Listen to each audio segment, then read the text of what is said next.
joining us today to talk about entering his first year as interim head coach of the women's lacrosse team and to talk about the season is Coach Matt Szejk. Thank you so much for joining us today. Thanks for having me. So I kind of want to start with your coaching background. You have been coaching for quite a while in different sports. Your old school, you did field hockey, ice hockey, volleyball, and lacrosse. Yes. So what made you want to come here to coach the new lacrosse team here? Oh, excellent. It was an opportunity. It was a good opportunity to come in. My daughter got me into the sport of lacrosse when she started playing in 8th grade, and I coached her through high school, and just fell in love with it and the coaching aspect of it. And the game's very similar to a lot of the other field sports like field hockey. Right. It incorporates, there's actually some elements with ice hockey, basketball, all those other sports that I've had. So the understanding of the game and the way it flows was quite simple for me to understand. Right. And so I just enjoyed the, I was an ice hockey background, so you're manipulating down low, and now you're manipulating the ball up top. So it's pretty much how I got into the sport. As far as Emory Henry goes, my daughter plays college lacrosse, but she's injured at the current time, so kind of freed me up from following her career in college. And so I've always wanted to continue to coach. I still enjoy it, even though I'm retired. This is my second go around, and so it's just a great experience to have an opportunity to come down here and be part of a developing program. Where a lot of the players are younger and still learning the game at the college level, and so I'll be able to help them through that, make a great experience for them. So that's really the whole point of me being here. Well, you mentioned your daughter. What would you say is going off that? What is your coaching why? Why do you coach? Why do I coach? Well, first of all, sports is something most people enjoy. Not everybody. I enjoy other things other than athletics, but one of the things, it's been a big part of my life, so I share the passion for competition through successes, through skills, just different the way people play games and succeed. Has always been, I was a physical education teacher growing up, or in school, not growing up, but I was an athlete growing up, but then obviously transferred that to the profession. So it was easy for me to make the transition. I want to help people. I want to help the college athlete have a great experience. I sometimes feel that a lot of college athletes miss out on a really positive experience for several reasons. That being said, I have the time now. I'm a retired public educator. I still have a lot in me to give, and so for me, if I can come down and help cultivate a culture, build a culture down here, and help the student athletes have a great experience, that's really the purpose behind this whole thing. I like that. So as a new coach here, could you describe the way you coach, kind of what you just said? But so I believe in people first, process second. Okay. I do believe I approach my coaching, I care about you as a person first, athlete, or student second, and then athlete third. And I think each one of those areas has to be balanced for each of those to be successful. Right. And although we go through different moments, and all of those are ups and downs in each one of those areas, if I can help encourage, share success stories in the past, teach different ways to overcome adversity and also celebrate triumph, I can do that. And it's just been a great opportunity to do that, specifically with a very young program, because most of our rosters are with freshmen and sophomore. We are graduating 4 seniors and a few juniors and sophomores on the roster. So I think it's hard enough when somebody transitions to college without being an athlete. Right. But when you throw in the demands of a Division II schedule, in-season schedule, it's quite overwhelming for a lot of student athletes. And so if I can make it easier, that's one approach. I do believe in having high expectations. I think high expectations are needed.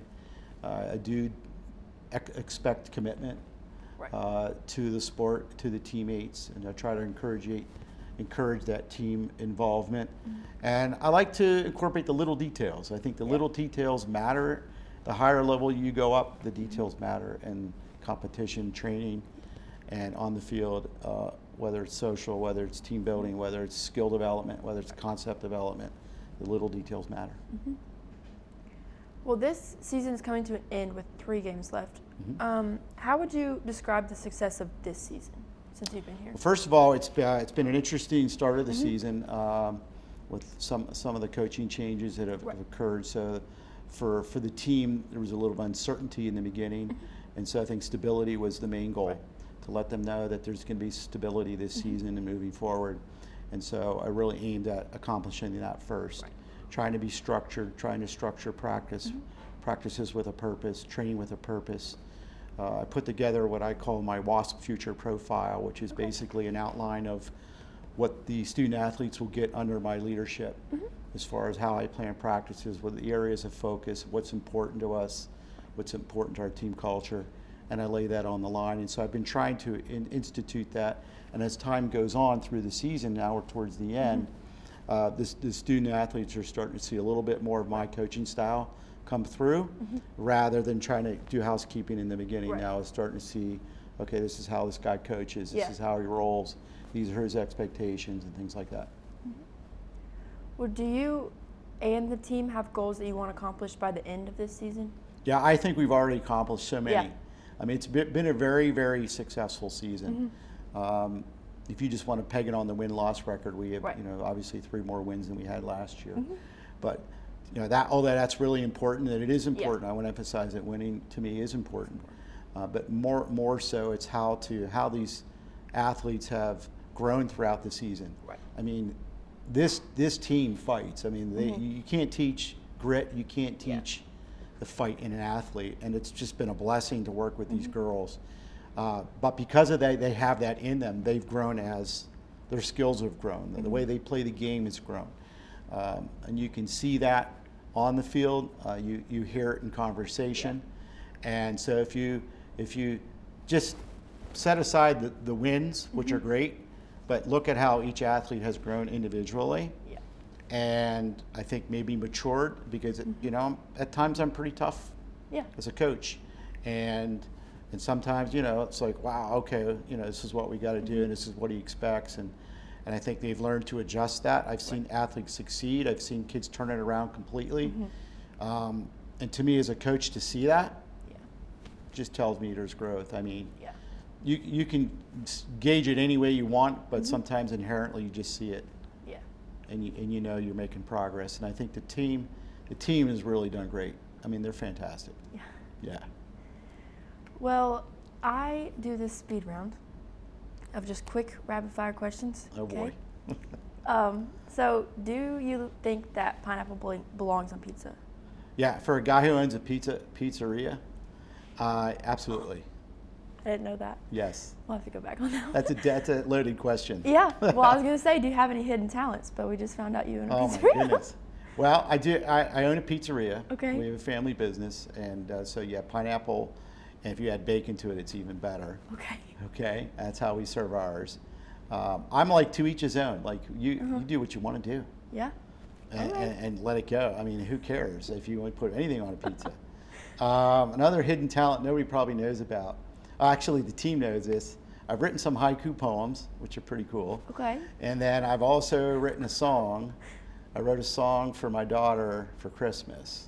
And I'm waiting for her to produce it. Okay. It is produced already and sung by a different artist, but I want her to do it because she's a vocalist. So I did that. So that's like a little hidden talent. And I've been known to paint a few. Okay. Yeah. So I've done some stuff like that. Wow. Yeah. So a lot. Yeah, that's a little lot. And then what is your favorite comedy movie? Comedy movie? Oh, I'm a big Adam Sandler fan. Okay. So you name his movies. Anything? Yeah, anything classic. I think he's just funny. Okay. And I don't know, just some of the old classic comedy. I can't think of one that sticks out, but I think I don't sit around and watch a lot of movies, but I do enjoy a good funny movie every now and then. And I'll go back into the vault to dig one out, but I just can't figure out which one I think you got me. That was a good question. We'll get him next time. Yeah. Well, good luck on Wednesday. Thank you. On your game. And this has been your EHC-TV Sports Interview. I'm Hope Shockley.